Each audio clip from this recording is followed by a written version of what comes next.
ম্যাচে শুরুতেই আমরা কিন্তু ব্লু জোনে ল্যান্ডিং করি এন্ড আমাদের সাথে টোন্টে গেমারের স্কোয়াডটাও এই জায়গায় নামে। আর সেই সাথে বেশ কয়েকটা হ্যাকারের স্কোয়াডটাও ছিল। তবে এখানে মজার বিষয় হলো একটা হ্যাকারের নাম ছিল GWCM2 মিলিয়ন। যদিও হ্যাকারটাকে এখানে আমি মাইরা দিই, তবে হ্যাকারটা মরার আগে আমার দুইটা টিমমেটরে মাইরা দিছিল। আর হ্যাকারটাকে মারার পর যখন এই জায়গায় আমি দাঁড়াইছিলাম, ঠিক তখন দেখি কই থেকে একটা প্লেয়ার আমাকে মাইরা দিছে। যদিও প্লেয়ারটাকে আমি দেখি নাই, বাট কিছু করার নাই, মারাটা খেয়ে গেলাম। কিন্তু কথায় আছে না, যা হয় ভালোর জন্য হয়। আসলে এই কথাটা বলার কারণ হলো ওই জায়গায় আমি যদি হ্যাকার হাতে মারাটা না খাইতাম, তাহলে এতক্ষণে শিওর টোন্টে গেমারদের হাতে গণদোলায় খেয়ে আমাকে এই জায়গায় আসতে হইতো। আর ম্যাচের এই মোমেন্টে বাইচা ছিল আমাদের 4 নাম্বার টিমমেট মানে মুশফিক। তবে মুশফিক কিন্তু এই ম্যাচে দিচ্ছিল জোন পুশ। তো জোন পুশার থেকে রিভাইভটা পেতে না পেতেই দেখি যে এই জায়গায় আমাদের জোন পুশারকে কে জানি মাইরা দিছে। তো আমি যখন এখানে নামে একটা গান ছিল, এই জন্য গানটা দ্রুত লুট করি এন্ড চলে আসি এই জায়গায়। এন্ড এখানে আসার পর দেখতে পাই যে আমার সামনে দিয়ে একটা জোন পুশার রিভাইভটা দিতে আসছিল। তবে এটা ছিল কিন্তু টোন্টে গেমারদের জোন পুশার, যা কিনা আমি তখনও জানতাম না। কেননা গাইস, কোনো ক্রিয়েটরের সাথে ম্যাচ পেকিং করার পর আমি কখনো তাদের লাইভ দেখি না, কিংবা লাইভ দেখে তাদেরকে মারতেও যাই না। আর এই জোন পুশারটা আমার হাত থেকে বাঁচার জন্য অনেক মুভমেন্ট দেখাইতেছিল, বাট লাভ হয় না। ফাইনালি আমার হাতে মারাটা খেয়ে যায়। তো টোন্টে গেমারের জোন পুশারকে মারার পর এই জায়গায় কিন্তু ওনাদের সাথে আমাদের একটা ফাইট হয়। অ্যাকচুয়ালি ফাইটটা ওনাদের সাথে না, অন্য একটা স্কোয়ারের সাথে হতে থাকে, বাট ওনারা কোনখান দিয়ে জানি চলে আসে। তবে এখানে আমি টিমমেটের কাছ থেকে রিভাইভটা পাওয়ার পর সামনে যে প্লেয়ারটাকে মাত্র ফায়ার দিলাম, ওটাই ছিল কিন্তু টোন্টে গেমার, যা কিনা আমি তখনও জানতাম না। আমি ভাবলাম এটা হয়তো কোনো নর্মাল প্লেয়ার হইতে পারে, যেহেতু আমাদেরকে ডিস্টার্ব করতেছে তাই একটু ড্যামেজ দিয়ে দিই যেন ভয়তে আর ফায়ার না করে। কিন্তু টোন্টে গেমার এখানে আমার থেকে ফায়ার খেয়ে ভয়ে ব্যাক করলো, অন্য একটা স্কোয়াড আমাদের উপর রাশ করে দেয়, যার ফলস্বরূপ ওই স্কোয়াডের প্লেয়ার গুলো আমাকে ডাউন করে দেয় এই জায়গায়। তবে আমার টিমের সাথে থাকে আমি রিভাইভটা পেয়ে যাই। আর টিমের কাছ থেকে রিভাইভটা পাওয়ার পর যে স্কোয়াডটা আমাদের উপর রাশ করে তাদেরকে এখানে আমি উড়ে ধরে একটা গণধোলাই দিই এন্ড ফাইনালি স্কোয়াডটা কিন্তু আমরা মাইরা দিই। সেই সাথে এটাও বলে রাখি, ফাইটটা শেষ হতে না হতে কিন্তু টোন্টে গেমারদের ফুল স্কোয়াডের সাথে আমাদের ফাইট শুরু হয়ে যায়, যা কিনা তোমরা একটু পরে দেখতে পারো। তো ম্যাচের এই মোমেন্টে আমার সামনেই ছিল কিন্তু টোন্টে গেমারদের ফুল স্কোয়াড এন্ড ওনাদের স্কোয়াডের একটা প্লেয়ার বেশ অনেকটাই ড্যামেজ দিয়ে দিচ্ছিল আমাকে, যে কারণে তারা এখানে একটা হেডশট দিয়ে দিই আর একটু ঠান্ডা করে দিই। তবে তোমরা ম্যাপের দিকে লক্ষ্য করলে দেখতেই পারবা ডান দিকে কিন্তু ফাইট হচ্ছে, তার মানে টোন্টে গেমার ওই জায়গায় ফাইট করতেছে। আর এখানে একটা মজার বিষয় হলো, টোন্টে গেমারকে মারতে এসে দেখি যে উনি একটা প্লেয়ারের সাথে ফাইট করতে যেয়ে উনি এবং প্লেয়ারটা দুইটা এখানে ডাউন হয়ে পড়েছিল, আর এখানে দুইটা কিলি আমি মেরে দিই। আর টোন্টে গেমার যেহেতু তখন ছিল লাইভে, তাই চলো এই ক্লিপটা ওনার স্ক্রিন থেকে দেখে আসি।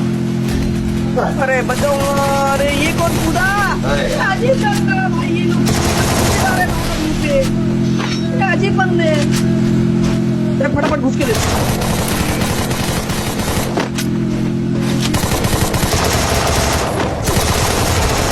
बढ़िया थोड़े राइट और भी आगे ना। ए आए जा रहे हैं, ये लोग बार बार आए जा रहे हैं भाई।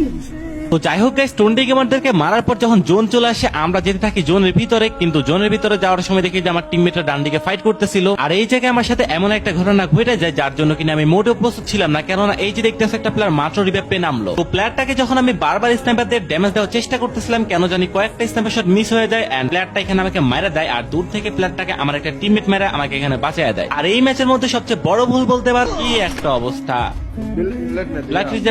ম্যাচটা বের করো ভাই। আচ্ছা, টোন্টে গেমাররা মানে মরে গেছে গা। হ্যাঁ, ওই যে মাত্র আমার যে প্লেয়ারটা মারছে ওই ওনার প্লেয়ারে মারা দিছে। তো বুইয়া ওনারাও পাইলো না, আমরাও পাইলাম না, কি একটা অবস্থা। ঢুকো ঢুকো জোনে ঢুকো। আরে এই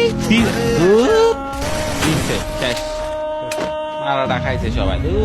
তো যাই হোক গাইস, দেখতেই তো পারলা কিভাবে মারাটা খাইলাম এন্ড বুইয়ারা মিস করে ফেললাম। আর যাই হোক গাইস, তোমরা যারা এখনো ভিডিওতে লাইক করো নাই, অবশ্যই ভাই লাইকটা করে দিও।